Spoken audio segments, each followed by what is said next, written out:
the regular physical abuse, and then there is the um, mental abuse, mental abuse and physical abuse.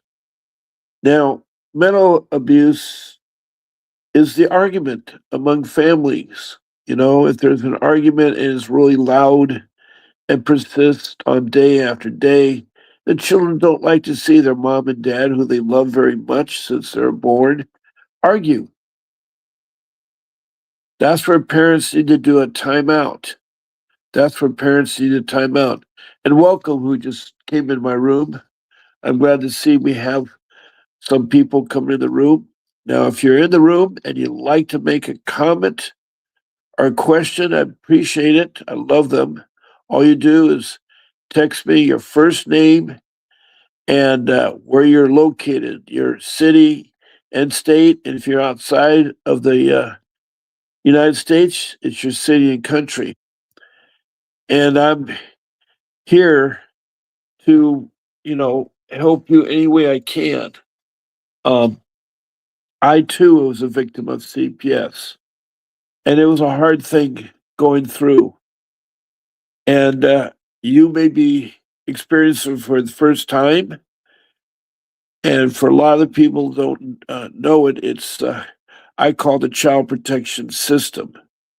It's the systems that are found in every county in every state, and also in countries and cities around the world. Now, I've had over 2,600 people, and I would say maybe, a couple hundred are from outside of the United States. Some on regular basis, like a lady in South Africa who would text in and so forth. Then there is a lady from Leeds, England that called. The lady from South Africa has called too. Then there is the recently, I just had 2 weeks ago or 3 weeks ago, or a girl from Scotland, a lady. Her name is Heather Stewart, and she wants to be on my show. Um, anyway, I'm here to help you and assist you. And um, I know what you're going through. I know what you're going through. I know what you're going through. Because unfortunately, in about 2015, my children were trafficking into the CPS system illegally and hurt in foster care. I went through the whole gamut. I have 6 children. Uh, I have 3. They're in their 20s. My youngest is 20, and then it goes 23 to my daughter. My youngest is a son. And my daughter, the sad part about her and all this is that my wife and I lost her. And we lost her due to the fact that she was brainwashed into thinking that to get rid of her parents, all she had to do is divorce them. A girl of 12 doesn't know about how to seal your birth certificate or change their name or get a duplicate social security card. There's many things that was done wrong. And the one thing that I reflect back on is I spoiled my kids too much. They had everything. Unfortunately, it all collapsed and changed in 2010 when I lost my forever job. I had built my lifestyle to match my salary, and I was able to hang into the home for 7 years. That's as much as I had saved up, but I had to get more money to fight CPS, and so I made the sacrifice of selling my forever home. It's a beautiful home in a private neighborhood with CC&Rs, about a mile to the beach. It had a wonderful wildlife refuge around it. Uh, the homes they were new. They're built in the 90s, had high vaulted ceilings. Each child had their own bedroom. They had a play yard. They had a swimming pool they could walk in. We had horse trails around us. You could have horses. And it was really terrible that I was forced in that situation, but I was getting nowhere fighting CPS on my own or trying to use what was called the court or the court appointed attorneys or public defenders. They just were not helping me out to get my child. Now I'm here not to talk about my case as much or the 5 rules I've come up with. I'm here to help you all. But in order to do so, I need some comments or questions from you so I can help you. Soon, my missing computer part will come in. I'll be able to do this on the computer. The phone is a hard device to do phone calls in. That's the only thing I'm limited. Looking up information on the internet or taking phone calls or even making phone calls, it boots me out of SteamYard, which is the application I use. It boots me out, and then I have to um, do my best right now. Now, I've been doing this for 2.5 years, and I ordered my computer part a couple weeks ago. At first, I thought I resolved it. And of course, it didn't. It's a simple part. I have a brand new computer. And unfortunately, the AC adapter, which commonly is called the brick, the wiring going into the computer, the end piece close to the plug, the plastic had cracked, and then the ground wire, the wire that sheaths the other wires, came loose or breaking loose. It was not shorting out, but it wasn't making connections. For a while, I was able to twist it and put it in and stay on. But it had to be replaced. It was beneath warranty. And I was able to go to the store I bought it. They said, no problem. You're in warranty. It's only a 6-month-old computer. You have a 2-year warranty plan, and that's covered. So they said, we have a parts place. We'll get it ordered. It'll be 5 to 10 days or 6 to 10 days. Well, I think it was about 6, 7, 8 days. I finally got only one email. And it said they couldn't get the part because it was too new. That I have to go on my own and get the part and look it up and find it, and then they reimburse me. Well, I found the part. It was pretty expensive, $200 for that device. But it was from a third party I didn't recognize. So I received the email on a Sunday night, and so Monday morning I got a hold of Asus that makes the computer. And they have offshored their technical services, meaning a lot of companies do that. It's really hard for us sometimes to speak to someone that speaks our language or knows our culture. I'm not against people working for companies in the US. And, well, Asus is not a US company, so it's a Japanese company. Or at least as it got started. I know that there is a factory up in Richmond, California. So I drove by, that's where Asus was. So anyway, they said, yeah, we can get one. The same thing. It's going to be 6 to 10 days or 5 to 10 days. So that time would be up this Friday. Today is Tuesday. And I got to make sure that it comes in there. But again, I have a tracking number, and apparently They don't communicate, so I call every day to see how it's coming. They don't know, and they said they'll get back to me. And it's like anything else you try to do in this world. It's like CPS. CPS lies to you. They'll say they'll get back to you, or yes, that's fine. We'll take this out. We'll work it. They try to sweet talk you. They try to fool you. They trick you. They lie. You know, they take money. They really, it's a bad agency, at least in my experience, an experience of 2,600 some people. And hello, Christine Young. Wow, that's beautiful said. What part of the world are you from, Christine? We have a person named Christine Young who I don't think has been in my room before. And I'm going to put her comment up so you can read it. And she says, "You're the best. Thank you for having the courage. The rest of the world doesn't. Families have been saved from God through you. Bless your heart. Wish I knew you 8 months or 8 years ago." Wow, you've had your case 8 years ago. Well, CPS started in 1974 through an act of Congress.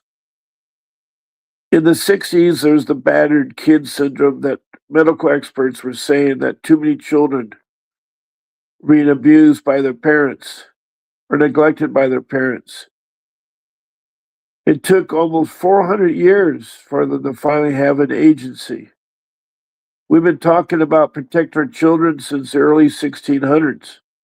I know our country was being settled in the 16 or the late 1500s. There was actually an attempt to put a colony and a group of homes and stuff. When they went back over to England to get more of their product stuff, they came back and the town was gone. Well, they don't know if they're assimilated with the indigenous natives, the Native American Indians, but they were gone. But anyway, there was a case in the 1600s of a young man that was being abused. I think it was in Jamestown. And then again, a woman in the 1800s. I don't know anything about the 1700s. But the next group, or the next group of the groups of them, were our first immigrants. You know, they had migrated 10,000 years ago across from Asia to Alaska through the land bridge. And these immigrants settled in Alaska. They're called Eskimos. Then they settled in the Canada area. They're called the First Nation. And then they settled in the United States. They were called Native Americans. These groups in Alaska, Canada, and Mexico, and the United States, and later down to Mexico and Central America and South America. These indigenous people were named by Christopher Columbus as Indians. For a long time, until the 60s, they thought Christopher Columbus discovered North America. He landed on an island in the Bahamas in the Caribbean. And the indigenous people, he called them Indians. But that was the start of the slaughter that went on from 1400s to the 1900s and beyond, of assimilating the Indians into what they called the right culture. Now, our culture in the United States is a land of immigrants. But they forget about the most important one was the Indians, who most of the time opened their arms. Now, the first Europeans to settle or to come to the United States were the Vikings. They're the ones. Leif Erikson is the one that discovered North America. And they tried to build, but they are a warlike group from Norway and Sweden and Denmark. And they had been going over in the 700s AD to England and Scotland and Ireland. I don't know if they got down to Wales, but they're very warlike. And so the Indians were warlike too, and so those two, so they left, went back to Greenland and Iceland, where they tried to colonize there. And so the Vikings were the the first people in Iceland and in Greenland and the United States that came from Europe. The- Anyway, the reason why I'm bringing all this up is because our Native American Indian children rounded up in the late 1800s and put onto private schools and had their hair cut, couldn't eat the food that they grew up to, couldn't practice their culture, couldn't speak the language they had grown up with. They were completely trying to be brainwashed and thinking there was something else. You never take the Indian out of them. They're Indian until they die. Sad part, these children were never returned to families. People are rounded up and put into reservations. They were slaughtered through a lot of broken treaties and promises. And one of the poorest places that I've been to in the United States is the Rosebud Reservation, the home of my great great grandmother, Lakota Sioux. And children there are so abused. It's so bad. CPS really doesn't do anything in South Dakota for the children.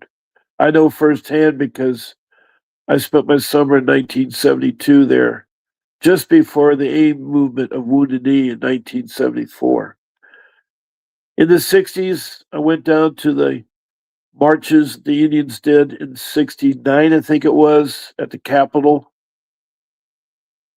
There was a lot of things changing in the 60s. That was my teenage years in the 60s. Also, 69 marked my experience at Woodstock, but I didn't know about what they were doing with our children then. I wish I did. It wasn't until 2013 that I heard about CPS, and I heard about it very rudely. The knock at the door. Hi, we have a report that you've neglected your children or abused your children. May I discuss this with you? Well, my mistake, which is my rule number 3, never open the door to strangers. And that's true. Too many people are shot and killed. There's a black woman in city of LA recently this past year that was shot 5 times in the face. She's dead. There's a black man in Gainesville, Florida, Air Force man, serving our country in the Air Force, very proud young man, talking to his fiance on the phone. He opened the door, and a Gainesville sheriff shot him 5 times in the chest. He died on the phone talking to his fiance. The police are bad too. Not all police, but we've had a lot of cases where somehow their behavior was overlooked or they didn't have proper training. And so between there, and I just see somebody I have not seen in a long time. Hello, Tony the Tiger. Wow. My lady from New York, Ostenago, New York. I can't remember. Anyway, Tony the Tiger's been with us. I've been on this show now for 2.5 years. That's a long time. 2.5 years. Now I'm on right now 3 times a day. I'm on at 8 o'clock in the morning, again at 1 o'clock in the afternoon, and at 6 o'clock in the evening. Those times are the West Coast time. Um, I'm from California. I live in a place called Surf City, USA, south of Los Angeles, 3 blocks from the ocean. Yes, I'm a surfer. I need to get in that ocean or my gills dry up. That's the sun, and out my window in the back is the ocean. But I too had a horrible, horrible CPS case. Not only did my three children get trafficked into foster care, they got abused. And at first, like most of you, I believed in this agency. I did not know anything negative about them except they had come to my door pretty regularly for the last couple of years before they took my children, saying allegations. My problem, I didn't know who the reporters were. There are two kinds of reporters that report child abuse and neglect. They're your professional reporters, and then there are your lay uh, reporters, layperson reporters. Now, your professional reporters are your doctors and nurses, your school personnel, like your administrators, the vice principal, the counselor, the teachers, the school nurse. Then there are the caregivers, the daycare workers, and then there are the policemen and firemen. All these individuals work with children. And by law, they're required to report neglect or abuse. They report it, but they get it right maybe 50% of the time. A lot of times it's wrong. Now, the other people, the lay people, are your siblings and family members and your in-laws, your aunts and uncles, and then there's the people up the street, your neighbors, and then the people that work at stores, your gasoline stores, your food stores, your hardware stores. They all can report it, but they get right about 25% of the time. And that is really, really hard because there's that 10% of all of them that use it for retaliation. Now, what they mean by retaliation is that they don't like the neighbor's dog barking, or they don't like the neighbor's yard encroach in their yard, or they had a fight with a neighbor or a disagreement. So they want to use CPS as a means to get back to them. So they fabricate a neglect story or abuse story and call it in. The trouble is that when they call it in, CPS believes it 100%. You are guilty until you're proven innocent. That's different than any other law. Every other law, when you receive a ticket for a traffic violation or you're arrested for a criminal act or you're prosecuted by the prosecuting attorney, you're not guilty until you're proven innocent. And you have a trial by jury in most cases, a trial by jury. CPS has no trial by jury, by the way. So it all boils down to one individual in that courtroom that decides your fate, the judge. Sad thing about the judges, a lot of them are corrupt and not qualified. My judge knew nothing about dependency law, family law, or juvenile law. Those are the three areas of law that CPS practices in. It's dependency court. My judge knew all about car damage claims, about injuries in car accidents. That was his background. And here he is making a decision about my precious children. And it's really hard there. I need to look at more what Tony the Tiger is saying in case there's a question. Now, Christine Young, I haven't know where you are from. If you tell me your city, state. I know Tony the Tiger is from Ostenago, New York. She's a mother of a child. I think he's 14 years old and has been abused all her life. And she's having a terrible time getting her son back. And we miss you, Tony, and that's so good that you're here. Now, Tony, can you give me an update? She says probably not even right that often they just target the defenseless. That's why people need to stop letting us be divided because united we stand for so much more. You're right. Okay. Christine Young is from West Virginia, St. Albans. Well, welcome, Christine Young. I hope you stay with us. We're a big family. There's about 50 to 75 regulars that come in here. I have a lot of people from Los Angeles and from California. Um, you had a criminal judge. Oh, okay. A criminal judge does not know about dependency law. So, anyways, I was saying, one man or woman as a judge makes a decision of.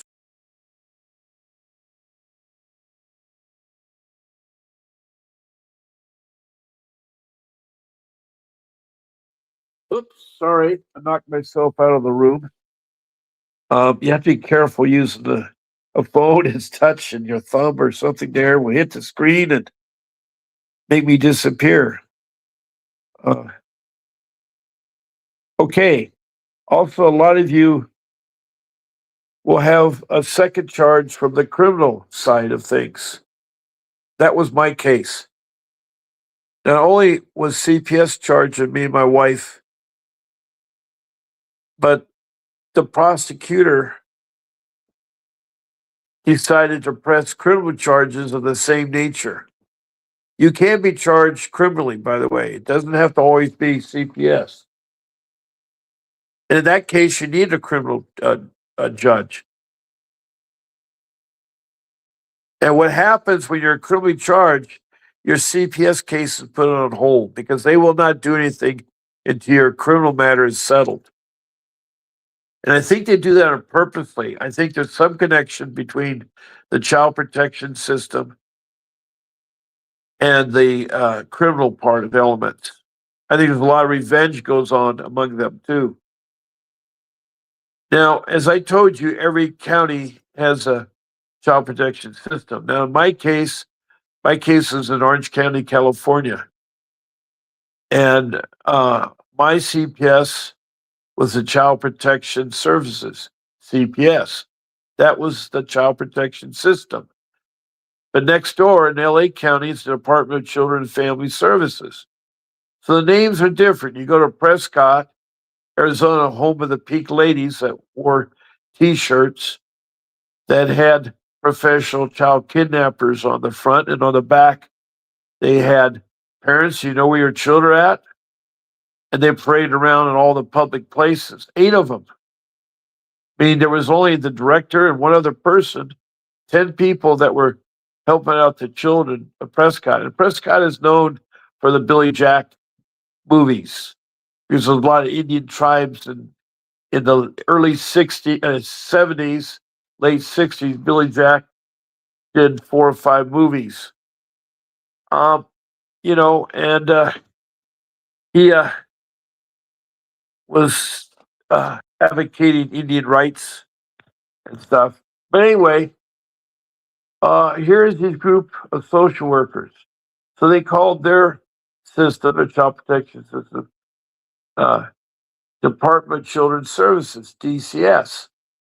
But then you go over to Kentucky, to Richmond, Kentucky. They call theirs the cabinet. And by the way, Richmond, Kentucky has $1 million that's gone unaccounted for. They've recently solved part of it. 600,000 was found to be with a social worker where he embezzled the money. Embezzled $600,000. They don't know where the other 400, probably is another social worker embezzled the money. You can't trust them. Money frees too freely. Billions are given to states, and states in turn give millions to counties. It's $1 trillion business. The government is open ended. There's no watchdog. Well, there is now, but there's nobody at the federal level. At the state, it's the civil rights coordinator, but it's loose. There's things called ombudspersons. They're worthless. At the county, there's CASA, the court appointed service providers or associates, CASA, yeah. And all they are is big ears for the child protection system in that county. Don't trust the CASA or ombudsperson. You can try the way it works on appealing things with CPS cases is that you go from the county to a supervisor. From a supervisor, you'll speak to a director, and that's it. I yet to hear that there are managers or other levels there. There's no board of supervisors or board of directors. It's all handled by one director, and if that director is corrupt, the agency will be corrupt. They found out that bonuses are the way to go. They get $20,000 per child in custody. Then they get another 10,000 as a special needs. And when they move children around using the ICPC, the Interstate Compact Placement of Children, which is a outside third party agency, not a government agency, a private agency, that supposedly safely transports the children from state to state when they're necessary to go for a facility that has more services, or if a parent has a relative or someplace the child could stay with. See, a lot of people forget that, you know, that not forget, they don't know. They're not supposed to take your children unless they're in danger, but automatically they take your children. We're supposed to have a safety plan formulated for family reunification, and they're supposed to decide where the child will go. Will they stay with a family member, or will they stay, you know, in the state or some other state? They can move them, but CPS doesn't like to. It's too hard for them. Also, they insist to take a child, and when they come knocking at the door, and I told you never answer the door, they come in and they search the place without even asking. They're not supposed to do that. You're not supposed to talk to them. Then they say, well, we got to take the child. It's an imminent danger. Well, what danger were my 3 children were in?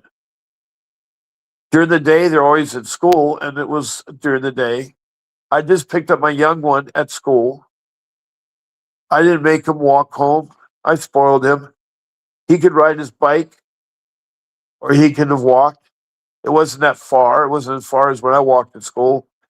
But I was worried about the safety of my son. I worried about the safety of my children. That's why I picked him up.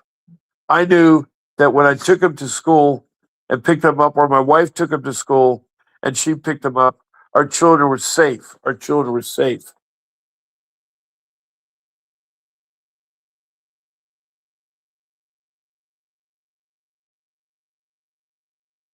Now, Tony, I want to help you with your criminal court finding case. You see, just like another lady in Montana named Lisa, she is so lonely.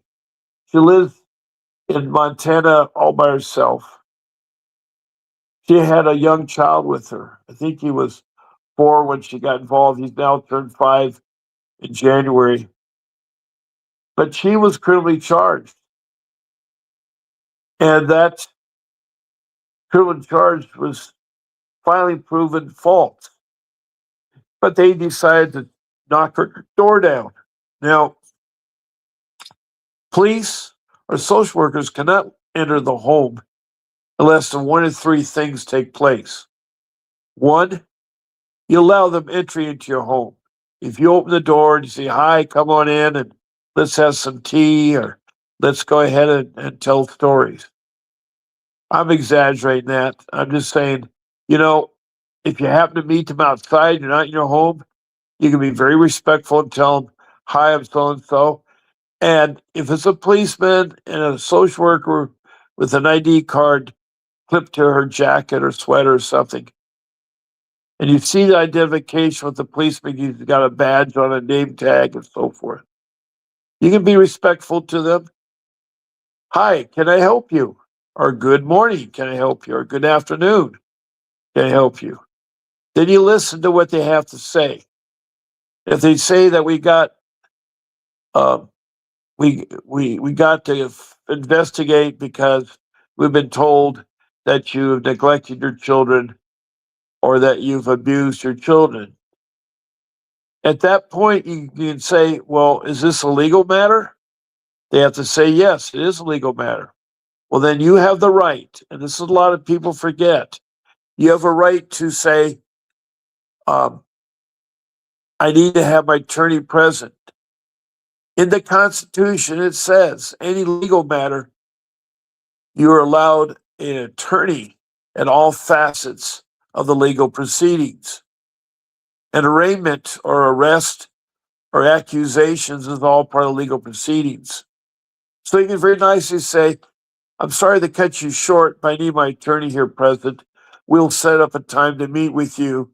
And it's not going to be in my home. Don't mention it's not going to be in your home, but to say in your head, it's not going to be in your home. It's going to be in some public place so you can record it, like a public library, like a McDonald's or Starbucks. Those are social areas or public because they will lie. Not only the police. Now, the police are only there to protect the social worker. We had a social worker the other day in New York, sad to say, arrived at the door and was tromped to death by a man that was under the influence of drugs. He was killed. That's why policemen are with the social worker. But the social workers, the bad ones, have used the social workers as intimidation. When you see a policeman, you usually respect them, but a lot of people lately are not respecting them. And I think it's because we're trying to round up our country of illegal people. Problem is, we can't tell the bad illegal people from the good illegal people. All we know is they didn't enter the country correctly. They're not citizens of the United States, and they're getting benefits they're not supposed to get. And those benefits are taken away from people that need it, like those poor people in the Rosebud Reservation. Now, north of Rosebud, there's a Standing Rock Reservation, a little bit better, closer to Mount Rushmore. Now, you know, Mount Rushmore is in the Black Hills. And for all you don't know, the Black Hills are still owned by the Lakota Sioux. There's a treaty granting the Black Hills to the American Indians. Now, recently, in the last 5-10 years, the government has wanted to give them money for the damage they caused if they let the Black Hills go. But they don't want to let it go. To this day, the Lakota Sioux still owns the Black Hills. And in fact, in 1948, they started working on a statue that isn't with the presidents, it's further south. And that statue is Crazy Horse, a great American Indian chief that won the battle of Little Bighorn when Custer and his troops had massacred a whole village of Indians at Wounded Knee before that. It's been really hard. It's really been hard. And I only talk about the Indians because the children aspect. And a lot of you are from Indian tribes. If you're 25% blood, I think you qualify to be in one of those 584 recognized federal tribes. You just have to be registered as a member of that tribe. And then the tribe takes care of your CPS matter. CPS workers that picked up your child have to turn it over to the tribe on the reservation. They place it with the Indian family, and reunification will start. You know, this is one thing they forget about is reunification. Now, people are coming and going, and that's great. You know, I do want to help you, Tony, in Oceanego, New York.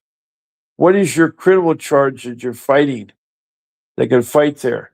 Christine Young, you meant civil court. Okay. The judge was a civil criminal judge, was a civil judge. You had a civil judge. A civil judge can't handle dependency court.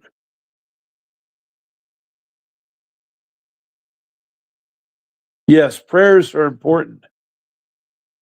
Yeah, there's an act that people don't know about called ICWA, the Indian Child Welfare Act of 1978. And in 1978,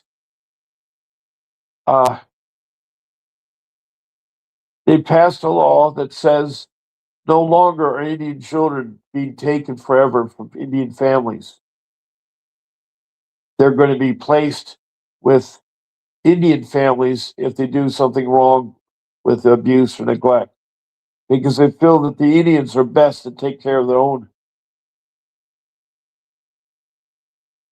Anyway, it's really messed up with CPS. And I'm really sorry about that. I'm really sorry about that.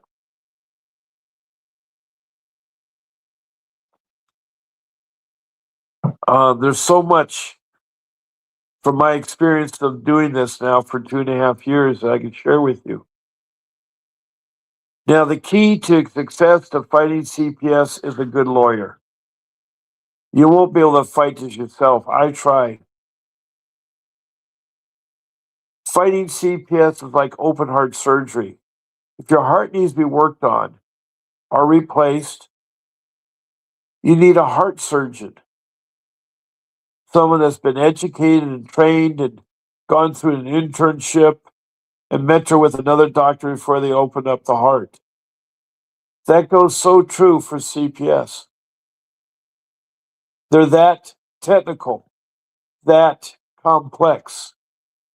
You need somebody that is trained and educated in dependency law, family law, and juvenile law. And I have an individual. He works for me. He was my attorney. His name is Vincent W. Davis. And I hired him to get my children back. And he's able to get back 2 of my children. 3 were taken.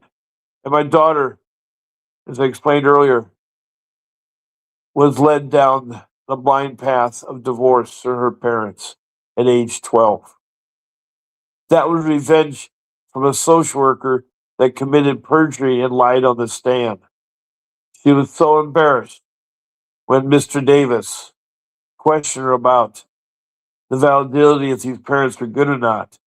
And there's whole cases of physical domestic violence. And that's not what you want to raise a child in. See, they were trying, my wife's sister and husband were trying to adopt our daughter. And that was wrong. That was wrong. Again, our kids were spoiled. I lost my job, no more Disneyland passes. They've been with Disneyland all their life. At 9 and 12 and 15, they've been going to Disneyland for that long. But when you lose a job, you no longer have the $2,000 a year for a season pass. And collectively, I think it was 5,000 or 6,000 for a family of 5. That's a lot of money. Yes, when I was working, I was able to make the money and I spoiled my kids. One of the biggest mistakes I had was never assigning them chores to do. I just wanted to make their life rosy, and if my daughter wanted a Barbie house, she got it. My son needed a computer, he got it. He wanted a TV for his room, he got it. Because I could afford all the things. So the mistakes are with children is they need to be disciplined. You cannot, we did use timeouts, but we weren't consistent. We weren't explaining what the action was. A timeout is very complex. A lot of people don't do it right. They send a child off to the corner and do a timeout for 10 minutes or 5 minutes. Time's up, or go to your room, and they go to the room and they play. That's not a timeout. A timeout is a time to think. And the best timeouts are in a quiet part of the house that you can watch them so they are thinking about it. And what you do is you send them and tell them, I want you to think about the behavior that I scolded you about, that you did wrong. And then you're going to come back and tell me about it and what you did wrong. And so that's what you need to do with timeout. But that were some of the mistakes of parenting skills. I spoiled them. No rules. And not very effective timeouts. I mean, I should have had him do the yard work. I had a landscaper do the yard work. I had a big yard, had a rock walk-in swimming pool. I should have had my daughter vacuum at 12. She can vacuum the pool. But I had a pool guy to do that. Um, you know, I could afford, we had central vacuum. All you had to do is hook a hose to the room and vacuum. I should have had my kids vacuum their own rooms. Each of them had their own rooms, the bathroom. It was a big, beautiful house. But when you spoil them, things do happen. And when you pull the plug and they now you have to you have to live a Spartan lifestyle, that's too hard for them to adjust. It affected my wife too, because she enjoyed the trips we would take to Brazil or Portugal or other places in the world. Their surfing trips, or the camping trips we'd take to Canada or the Grand Canyon, other parts of the United States or Mexico. We traveled. Our vacations. My 2 weeks a year was going to some surfing contest or something like that. Because for a long time I've been involved in the surfing world for 25 years. I've been surfing for, oh boy, 69 years. Started at the age of 7. So that tells you how old I am. Wow. I feel like I'm dying.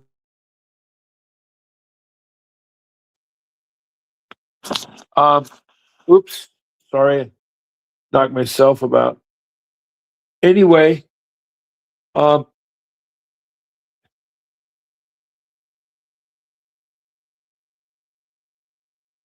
yeah, Christina. Yeah, I know. We see CPS should be one of the life skills you should learn at an early age. There's things I call life skills: how to do a checking account, how to do a savings account, and how to date. Um, there's a lot of life skills that are not given. There was some time sexual education in high school and drug education, but lately I think it's drifted off. One thing that's really hurt our kids is the use of cell phones. Cell phones are like mini computers. You can almost do everything on a cell phone that you do on a computer. So this handheld device will connect to the internet unless you have safety precautions on the phone or watch your children, ask them what they're doing. And that was another thing. I gave my son as a reward a phone when he graduated from the 8th grade going into high school. I said, son, you've demonstrated good grades. You're going to go to a private high school, one of the best in the country, because you expressed an interest that you wanted to be involved in working for the space industry and you wanted to do something with Mars. Both my boys wanted to do something with Mars. And I guess it got for me because in 1967, 68, I wanted to go to Mars and we were going to the moon. And in 69, we landed on the moon. My dreams of being an aerospace engineer and going to Mars kind of went away because as soon as we landed on the moon, we won the space race. We beat Russia. Well, it was Russia at that time. It was called the USSR, the United Socialist Republic or something. Anyway, it was a communist world. And we proved the United States was good. Kennedy is the one that made the mark. Now Trump has said we're going to go to the moon before his term is over. So he's made another race. And China right now is trying to beat us to the moon. Russia, who's no longer as big and powerful, and it's quickly demonstrated by them trying to take over Ukraine, which is not as big as Russia. But no matter how hard they try, Ukraine is still holding fast. The people's will is what holds them together. And what Russia is doing is wrong. People are saying, well, look what the USA is doing in Iran. We're not trying to invade Iran. I think too many people don't understand that Iran just recently in January murdered 30,000 people because they're marching for peace. They want to change the economy. They want food on the table. They want all the things they had, 40, 50 years ago. Iran used to be a modern society. The only thing modern is their weapons. There are strictly where the women are dressed from head to toe, can't work, can't drive. I don't know what they are to the male Iranians except to make babies, I guess. Children are abused. They're in the street. They don't have the Western culture there anymore. There's no freedom. So we went in there and hit their military infrastructure because they're so bad that they're afraid if they had a nuclear weapon in their hands, they'd blow up the world. They'd blow up the world. They're so stupid. Even right now, they're trying to blow up the oil industry.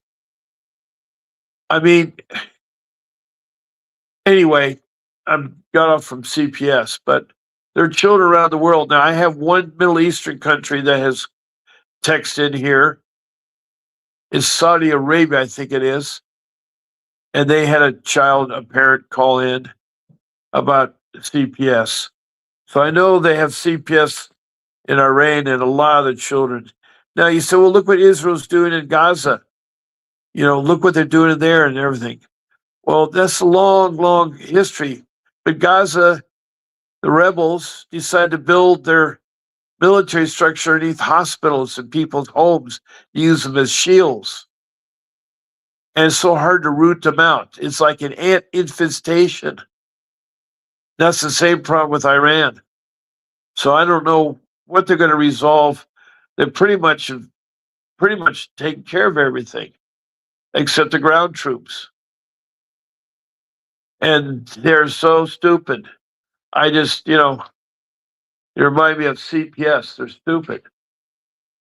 CPS is entrusted to take care of our children and do family reunification, but they don't do the family reunification. They want more money. The longer the child is in their hands, the more money they get. How they're going to get bonuses when they get used to the money. Now, in California, one of the reasons I lost my job is because California is going bankrupt. He says, well, how are you taking care of California? My contract work that I won in public work jobs I've been to the state of California, were awarded with public funds, but they could not start because the governor at that time, and he's a nice actor. I don't know much about being a governor. I met him once on one of my projects over in Sunset Boulevard across the 405 freeway. I was doing some construction work in front of his home, and he came out and talked to me. Little did I know that later, when California was mismanaging the funds, they need to come with money fast because Detroit had recently gone bankrupt, and California was on the verge of what Detroit was doing. So they took those contracts. I had $53 million worth of contracts. That helped a Band-Aid effect to solve the problem. They also fired all the social workers that were paid good salaries in the $30 range and an hour, $30 an hour. I mean, I don't, at that time was good. It'd probably be equated to $50 an hour today. But they thought they could put them with people with less education, less experience, and pay them $15 an hour or $7 an hour. The minimum wage in California is $16.90 an hour. And if you're a fast food worker, it is $25 an hour. And a lot of jobs are being paid in the healthcare professionals at 24 to 25. It's expensive in California to live here, and a lot of you will tell me that. Okay, Tony says from Austin, New York, it's family court for criminal charges. Family court for criminal charges. It should be criminal court, not family court. Family court is for divorce and CPS matters. Juvenile court is for juveniles. Dependency court is for CPS matters. Criminal charges are handled in criminal court. There's civil court. There's different courts. Of course, I don't know New York. New York is a funny state about law. There are terrible court systems in New York. Now, Tony says from Ostenago, New York, let's take a step back about this whole war situation. Is anyone truly paying attention to what's happened before the big events and moments? Yes, we are, but I want to stick to the child protection system. Tony, it's a great subject to talk about, but I'm not here pro-war, against war. All I know is that people need to be helped in this world, not only in the United States, but in this world. We are now closing our borders because we can't let the people come in and kill an innocent person. I just think about that young lady going to nursing school in Athens, Georgia, being snuck up behind. She was taking a run in a safe area. And a guy from Venezuela that crossed the border, a criminal guy, got behind her and killed her. Now, if we had a vetting process, if we had closed borders, he would never have done that. He could have still done that. I'm not saying it doesn't happen. And so, we are attacking a lot of fronts. There's something called DOGE, the Department of Government Efficiency. It's a watchdog. It's a government watchdog. It was created a year ago. Elon Musk, the owner of SpaceX and Telstar, the electric car, and the satellite. He has a great satellite, a communication satellite that's helping Ukraine against Russia. And he's now got a satellite for your home. It's a square looking satellite that you can tie into his satellite. It's expensive. I don't know. Satellites are good in remote areas, where you can tie into it. But I understand, Tony. Yeah, Charlie Kirk was somebody that was innocently shot down. That's how bad our society's gotten. And the child trafficking, Epstein stuff. Oh, don't get me about trafficking, child trafficking. Our children are being exploited. There was a lady that was my cohort, Faye, that as a teenager was into the system. This is years ago, before Epstein. Epstein was the tip of the iceberg. He was a guy that fantasized about children and rich men. And I'm sorry, it takes money. And that's how they thought young girls, they've always been that Lolita complex, that men are not mature enough, that want a young girl. And so they think they can buy it. And it approaches all men. It got the Prince of England, King Charles's brother, had paid for companionship of a minor. And they're being taken through the Child Protection Agency and abused. They're taken and put in containers and over in China, the sex slave. Their passports are confiscated. I was just listening the other day to a young girl who's now 16. At 14 or 13, she ran away from foster care. Her mother had problems and she was in foster care. And she met men that would trick her, befriend her. Next thing you know, she's in the sex industry, doing horrible things. And Russia is one of the countries that finances a lot of the sex industry. I hate to say it, I'm not trying to badmouth Russia because I think the people are good, but the people in power are bad. You look at these countries that are bad. And yes, it seems somehow, why are we not taking a part of the United States? Why are we cleaning the world? I'm not the president, and all I know is that we're investigating Child Protection Agency by the DOGE, the Department of Government Efficiency. Their phone number, by the way, in Washington, D.C., I can still remember it, is 202 456 441s. 45641s. 202 is the area code. Department of Government Efficiency. They're investigating CPS right now. I know that for a fact in Orange County. They're investigating social services, and that's a part of it. I just looked at the clock. I didn't know it was late. It's 9:04. I need to end this live stream. I know that we've talked a lot. I hope that I was able to. Um, Tony's further said situations we call their political assassinations for political distractions. Yes, I know. The judges, government officials being revealed from being pedophiles. Yes, our judges, they're powerful people. They're paid a lot of money. And they traffic our children. Now we have this whole war situation. So now we have this war. So does anybody realize that the more that is protection of all our children comes into play and people actually start rallying and raising up awareness for what we have to make a bigger policy problem so we can distract people. People aren't distracted.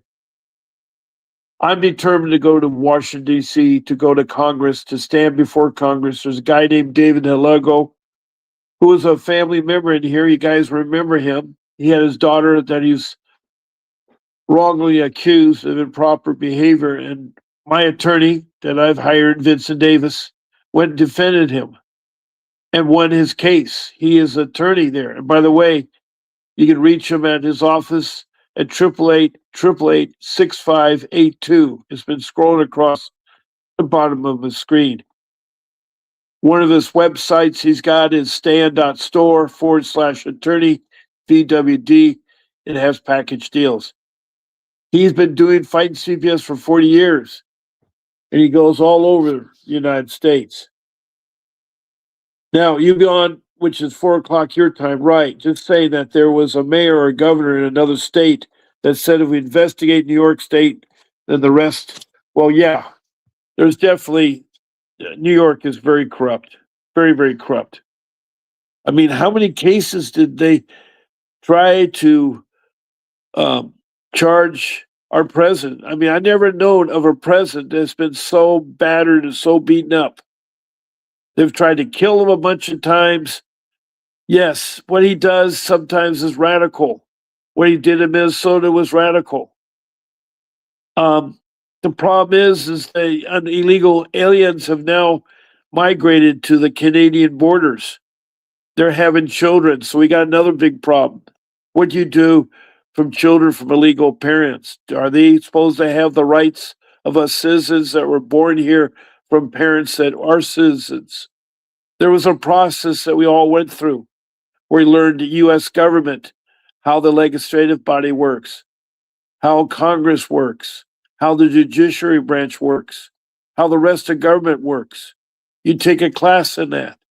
You learn U.S. history from the beginning of our country back in the late 1500s up through the Revolutionary Wars, the Indian Wars, to the Civil War, through the Spanish-American War, to World War I, World War II, Korea, and then we go to Vietnam, and then from Vietnam we go to the Middle East. Those are all wars that we've had. And so there's a lot of history. So you take that class, and then you're supposed to pledge allegiance to our flag, the United States, become a citizen. You pledge allegiance to our country. You're committed to our country, to follow the Constitution, to follow the laws of the land. You're also supposed to speak the common language, and it's English. English is the common language. Yes, there's accents with the English language, but you're supposed to speak English. So if you're somewhere in the Midwest, you can speak with a farmer. Now, to be a citizen, you need to go through that process. And the process was simply explained. If you're not illegal, then you need to leave the country and reapply and come in the right way. And they'll pay for your airfare. But a lot of people don't want to leave. They've already have their businesses and stuff there. So they're going to get the sad story of having the public trying to help them. And so it became a problem up in Minnesota. It's becoming a problem that people, I don't know. And Child Protection Service, we had the girl from Georgia, Nancy Schaefer, who's like me, who's fighting CPS, but she's a senator and she was higher up in the ranks. They murdered her. They say that she committed suicide, her and her husband. No, they were murdered. Their children will tell you that. She wanted to abolish CPS. I don't want to abolish CPS. I want to make it accountable. I want a board of directors, a board of supervisors. I want the money accounted, where it's spent, how it's spent, what's it spent on. I want the people in social service to be human beings that go educated, they get a degree in social services, and a second degree, a master's in clinical psychiatry. Then I want them to go through a training process and an internship where for a year they follow along another social worker and see how it's done. My social worker barely had a high school education, and she ruined our family. My family was destroyed. It's still destroyed today. I lost my favorite home. I can't get a job because of my involvement in CPS. Now I'm getting older, yes, and it's harder and harder, but I still have to take care of my family. I still have 2 boys in college, and I have a wife to take care of, and I'm committed to that. So I want to thank Tony the Tiger from Oceanego for coming in here, and I really appreciate you being here, Tony.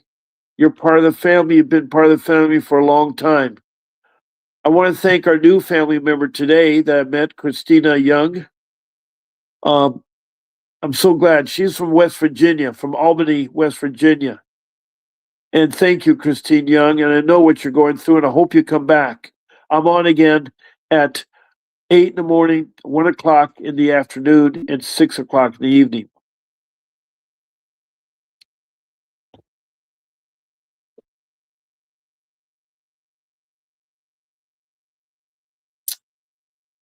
And I know I had a lot of other people in here, and there still is, the room is packed, and I could go on and talk, but I really like to have your questions and your concerns. So hopefully at 1 o'clock, you come back and ask me a question, and I'll answer it. I'll get it solved.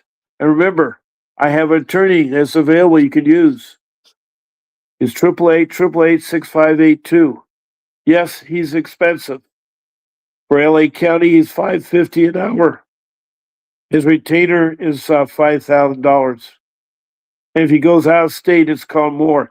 Now, that amount of money in the hour is only a guesstimate. It all depends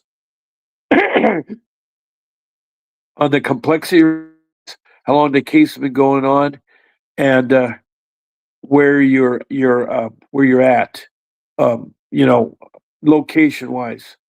I know I've given quotes of $125,000 to come up to Wisconsin for a retainer. Don't forget, there's air transportation, ground transportation when he gets there, hotel accommodations and food. And then there is also the license for that state and the miscellaneous copy material. But anyway, I'm so glad to see you, Tony. You're one of the people that I've missed the last couple of weeks now. I'm so glad there.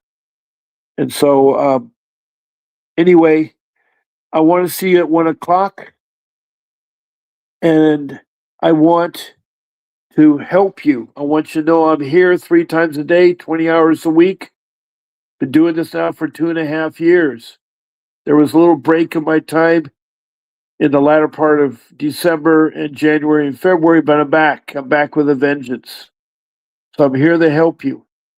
So with that being said, there's a short video. Please watch it. Thank you all for being in this room, and God bless you. And I'll see you at 1 o'clock. This is Bob Pace signing off.